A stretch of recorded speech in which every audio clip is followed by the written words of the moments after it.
Olá, queridos amigos, é com grande alegria que estamos de volta e agora para começarmos um novo livro, à luz, evidentemente, da doutrina espírita e do Evangelho de nosso Senhor Jesus Cristo. Eu e o nosso querido Dr. Aguinaldo iniciaremos hoje um novo livro de Chico Xavier, ditado por Emmanuel. E nós gostaríamos de deixar bem claro aqui o título do próprio livro, né? Que é Palavras de Vida Eterna, ou seja, são palavras que nunca devem sair fora de nossas vidas, né? O Senhor Jesus foi muito claro quando ele disse: o céu e a terra passará, mas minhas palavras não, né? Então, o livro de Emmanuel, por Chico Xavier, vem nos lembrar das coisas que nós precisamos fazer aqui na vida, no aproveitamento das nossas reencarnações, do nosso projeto reencarnatório. E o primeiro capítulo, e o título já é extremamente necessário, porque Emmanuel é um educador de almas, é Recomecemos. Por quê? Porque todo instante nós temos que começar um pensamento novo, uma atividade nova, uma ideia nova, enfim, um recomeçar no caminho que nós estabelecemos no nosso planejamento reencarnatório para esta vida aqui na Terra, porque viemos para progredir espiritualmente. E ele vai se fundamentar numa orientação que o Senhor Jesus dá para nós, quando ele diz que não é para colocar um remendo novo num tecido velho, né? Porque não combina as coisas e não se sustentam umas às outras, né? Então, a lição de Emmanuel é no sentido de que nós, apesar de todos os problemas que nós temos, todas as dificuldades que se apresentam, todo o desgosto, enfim, toda a desesperança que surge, que nós recomecemos. Então, este primeiro capítulo é de extrema importância para que nós possamos criar forças para estar recomeçando. E o Dr. Aguinaldo vai dar sequência ao nosso raciocínio e às lições do livro para engrandecimento da nossa cultura diante da vida. Bom, quando o Emmanuel vai falar sobre recomeçar, a primeira coisa que nós temos que pensar é sobre a reencarnação. Porque imaginemos se a gente terminasse essa vida aqui, ponto final, acabou, está tudo certo. E como é que a gente fica com esse poço de limitação que nós somos? Seria um desastre. Porque tem muita gente que acha que vai para o céu, né? Vai desencarnar, vai para o céu. Essa pergunta o Kardec fez, que é o céu, não é? O céu não é um estado de alma. Minha vida, eu estou no verdadeiro céu. Por quê? Eu aqui estou vivendo muito bem. Ou minha vida está um inferno. É um estado de alma, de momento. Então não existe nem o céu e nem o inferno. O purgatório da Igreja Católica é essa vivência que nós estamos aqui na reencarnação. Trazemos um pecado original, segundo eu aprendi no Catecismo da Igreja Católica. O pecado original já vem com a pessoa.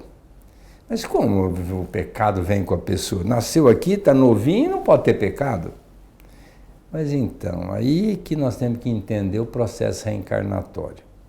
Nós somos espíritos que tivemos um trajeto muito longo, espiritualmente falando, é coisa de milênios. Já estamos na Terra como ser racional, em dados extrapolados, mais ou menos 6.000 vezes. Esta é a 6.001 da minha existência. Já sou um macaquinho mais bonitinho. Outrora era um macaco bem feinho. Saímos de lá, do átomo, passamos pelo vegetal, entramos na área animal, entre aspas, irracional. Muitas das vezes o animal é mais racional do que nós, né? Mas ainda o chamamos assim, para adentrarmos na condição humana, o ser humano, racional, um animal racional. Dentro dessa racionalidade, nós vamos chegar à morte. Já morremos muitas vezes, ou seja, o nosso corpo. mas o espírito continua vivo e vai para a eternidade. O único final. Deus é perfeito? Lógico, é perfeito. Ele poderia criar algo que não fosse talhado para a perfeição? Não. Tudo que Deus criou tem um fim de perfeição. Então nós seremos perfeitos um dia. Como é que nós vamos construir isso numa existência? 0,0.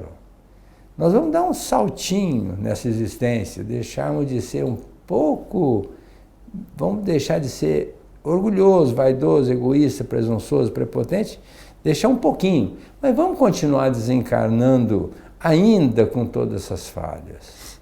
Vamos chegar no mundo espiritual e aí bate o arrependimento, que o arrependimento maior é quando ele desencarna, e aí vem aquele desespero. Meu Deus, quanto tempo eu perdi, o que eu fiz da minha vida? Aí um amigo espiritual, geralmente o nosso anjo guardião, vai dizer, não, mas tem solução. Tem? Lógico que tem. Volta. E aí nós vamos voltar. Com um novo corpo, por misericórdia divina. Porque esse aqui a gente despreza, não cuida, não zela, arrebenta e às vezes até mata. E depois desencarna e Deus vai dar um outro. Olha como Deus é maravilhoso, fantástico. Deus é mais do que isso, linguagem pobre. E dá para nós uma nova oportunidade da gente recomeçar. E a gente vem com a proposta de fazer o bem. Só que chega aqui, nós começamos a fazer o mal. E o mal tem consequência, lógico que tem. E a gente às vezes fica preso nesse mal que a gente fez, no mal que a gente recebeu, e fica. É o pano velho do Evangelho de Jesus. É o odre velho, que Jesus diz que não se coloca um vinho novo no odre velho, porque ele rompe. Então, esse corpo que a gente vai maculando, ele acaba por se romper. Mas acaba morrendo antes da hora. Mas espiritualmente falando, nós trazemos dentro de nós o pano velho, que são a sombra do inconsciente, são as mazelas ainda inseridas em nossa alma, que devem ser trabalhadas nessa existência. Então Emmanuel vai dizer, vamos recomeçar mais uma vez, para de reclamar, para de ficar se ressentindo, para de ficar voltando no tempo. Aliás, Jesus deixou isso muito claro, quem olha para trás lançando mão à charrua não é digno do reino dos céus. Ontem já foi, e o nosso Francisco, o Paulo de Tarso, deixou isso muito claro. Deixemos o arrependimento das obras mortas e busquemos a perfeição. Então não adianta ficar aí voltando no tempo, olha que infeliz que eu sou, eu fiz, deixei de fazer, meu Deus do céu, e agora? Quer dizer, isso não adianta, já foi, já está feito, agora, hoje, como diz o Paulo, hoje é o dia da nossa transformação. Então, deixemos o arrependimento das obras mortas e vamos buscar a perfeição. Hoje é o dia. Então, hoje é o dia de recomeçar. Teve a noite, nós dormimos? Teve. Teve um sol que apareceu? Teve.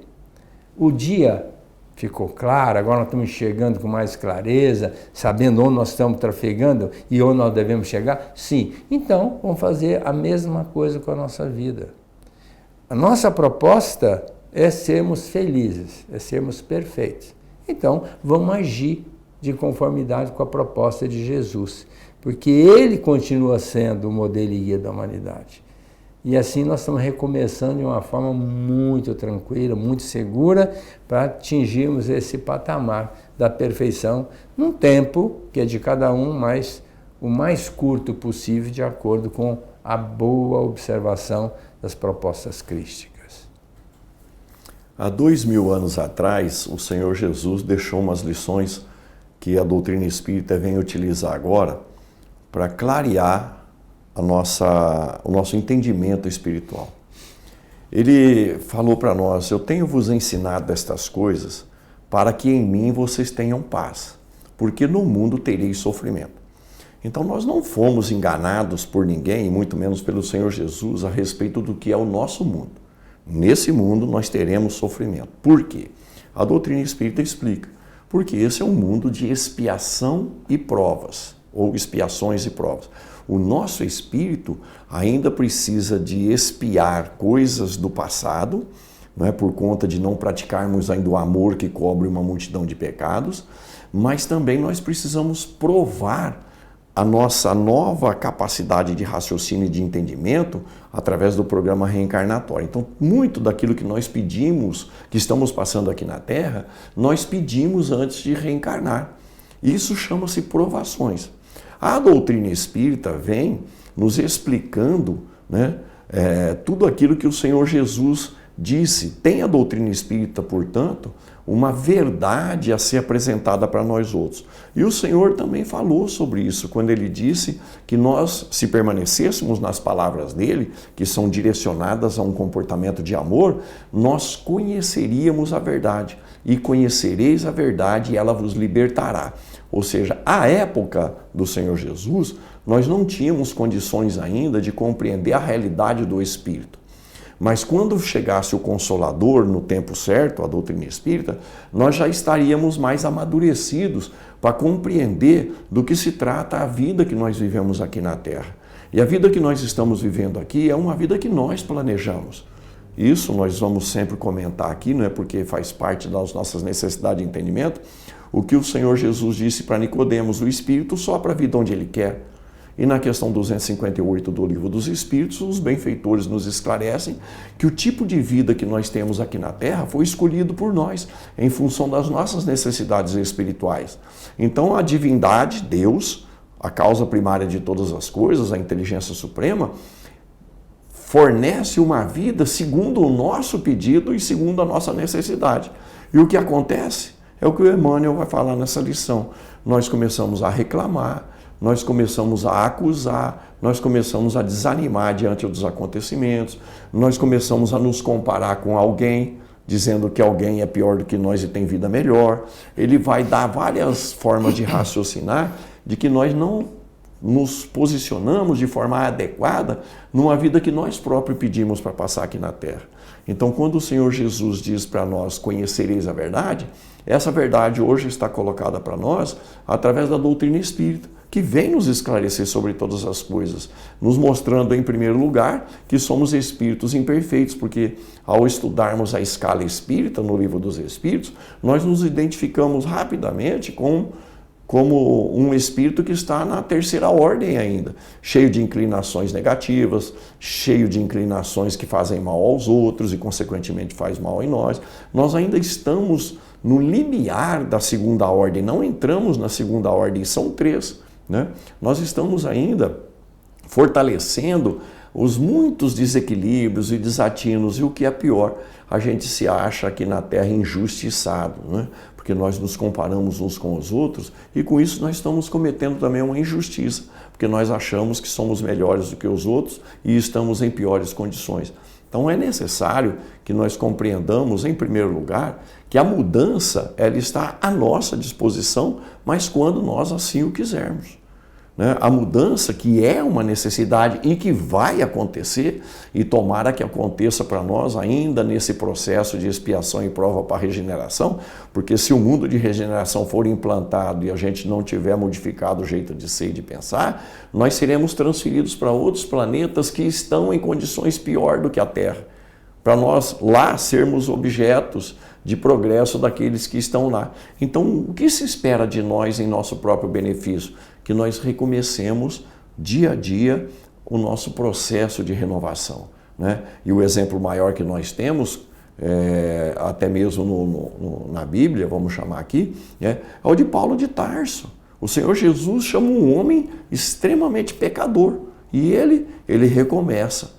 Pois é o que nós precisamos fazer todos os dias de nossas vidas, recomeçar. Não importa os desafios, não importa as dificuldades, não importa o que as pessoas têm feito, e evidentemente isso começa dentro de casa, que é o nosso primeiro lugar de convivência, e é justamente na convivência que surgem as nossas necessidades de mudança, de entendimento dos outros e, consequentemente, de mudança de comportamento, para que nós possamos ser felizes.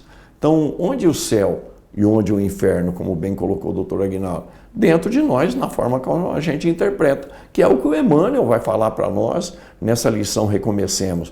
Recomecemos a pensar diferente.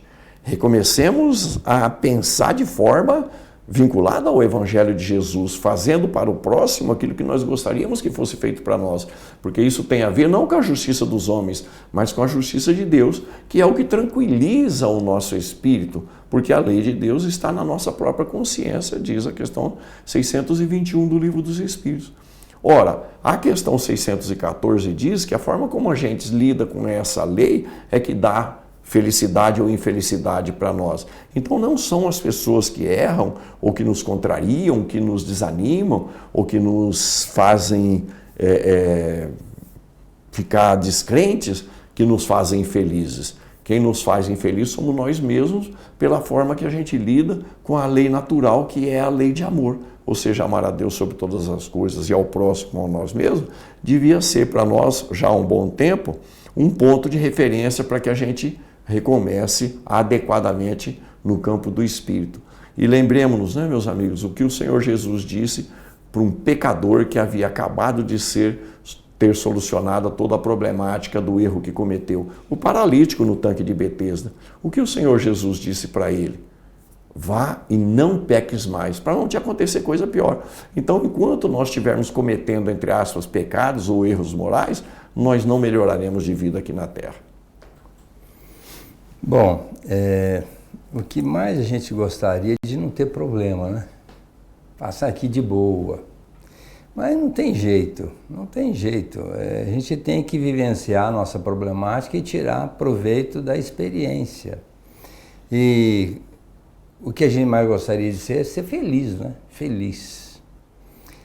Segundo os benfeitores, dizendo a Kardec, sobre a felicidade, eles disseram o seguinte, que de uma forma geral, nessa felicidade relativa que nos é possível, porque absoluta jamais, não temos condição ainda no planeta Terra de sermos totalmente felizes, na felicidade relativa.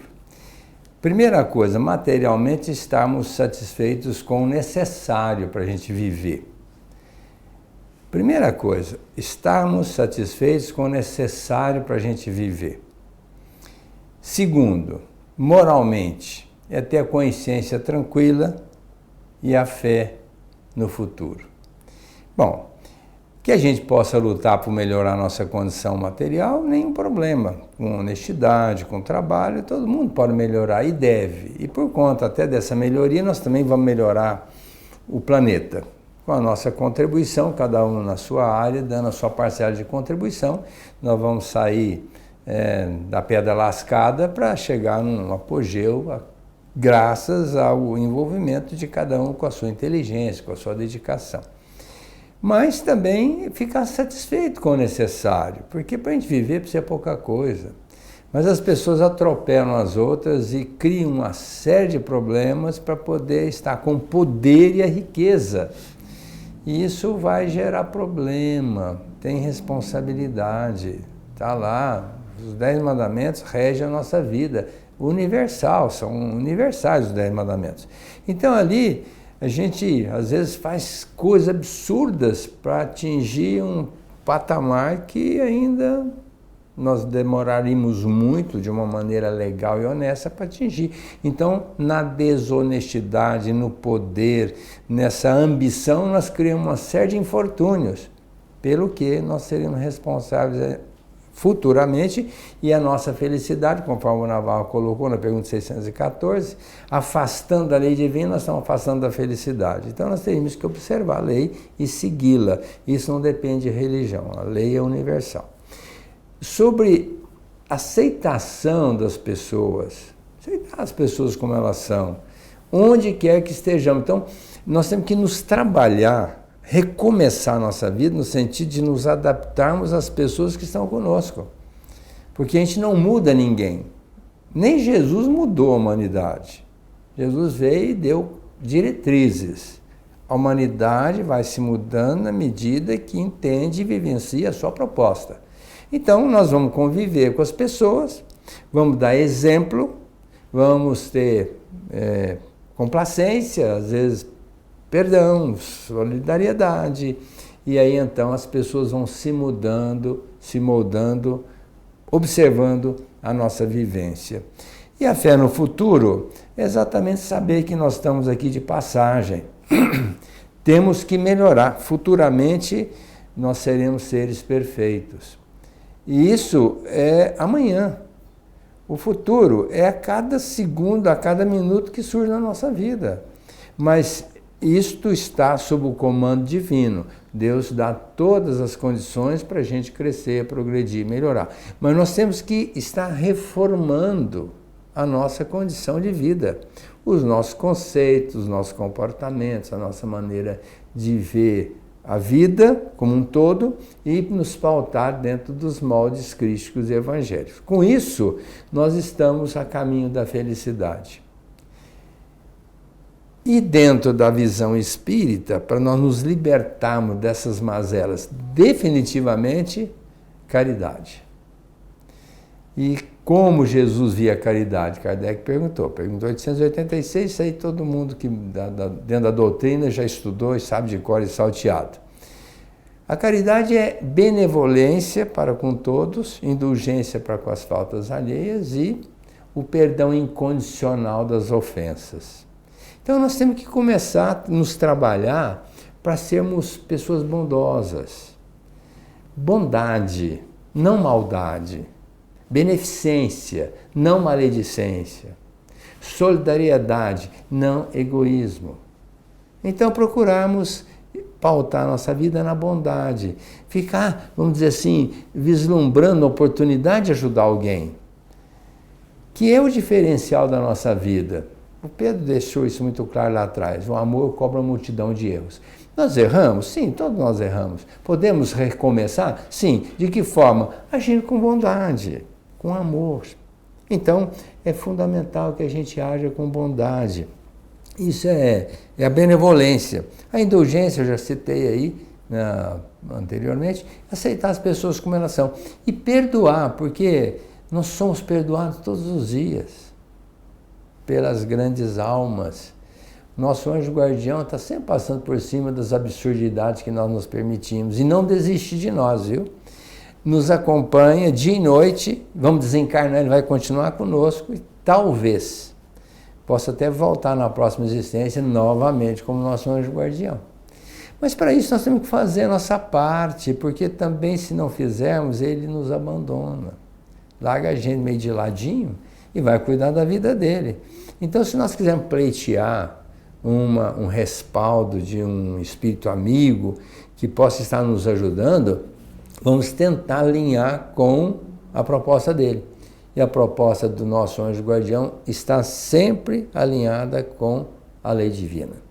Então, nós precisamos estar revendo os nossos conceitos, as nossas maneiras de agir, os nossos comportamentos, as nossas ideologias, os nossos anseios, as nossas buscas, porque tudo depende de uma escolha. O que é que nós queremos para nós? E o que importa é exatamente nós nos trabalharmos espiritualmente, pautando a nossa vida dentro daquilo que Jesus deixou para nós. Eu sou o modelo e guia da humanidade. Deixou isso de uma forma diferente quando ele disse, eu sou o caminho, a verdade e a vida. Ninguém vai ao Pai a não ser por mim. Então nós temos que trilhar na senda do Cristo. E a doutrina espírita trouxe tantos informes para a gente estar abalizado nessa verdade. A partir daí nós estaremos construindo a nossa libertação.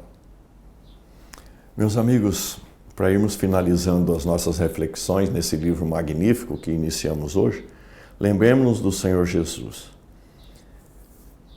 Eu tenho vos ensinado essas coisas para que em mim vocês tenham paz, disse ele.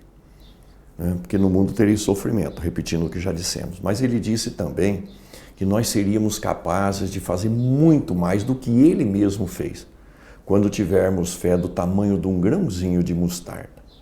Então falta muito pouco para nós recomeçarmos verdadeiramente a nossa atividade espiritual que nós programamos, que nós planejamos para esta existência. E a espiritualidade maior, representante da bondade de Deus, sob o comando do Senhor Jesus, tem trabalhado insistentemente a nosso favor, dando-nos oportunidade de reencarnar, para que nós consigamos vencer as nossas imperfeições e desenvolver as nossas qualidades, porque também já temos muitas qualidades, mas que precisam ser desenvolvidas ainda mais. Então, a proposta dessa lição que estudamos hoje é recomeçar. A proposta é nos renovar, a proposta é nos reconduzir na prática do bem, como bem colocou o Dr. Aguinaldo, para que nós voltemos ao mundo dos espíritos numa condição diferente de que quando nós aqui chegamos, para não termos que recomeçar numa outra vida no mesmo ponto de partida. Pensemos nisso.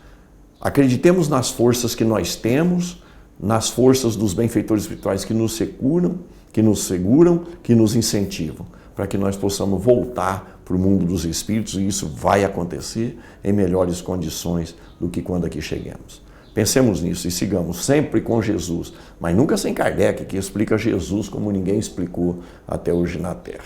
Muita paz a todos.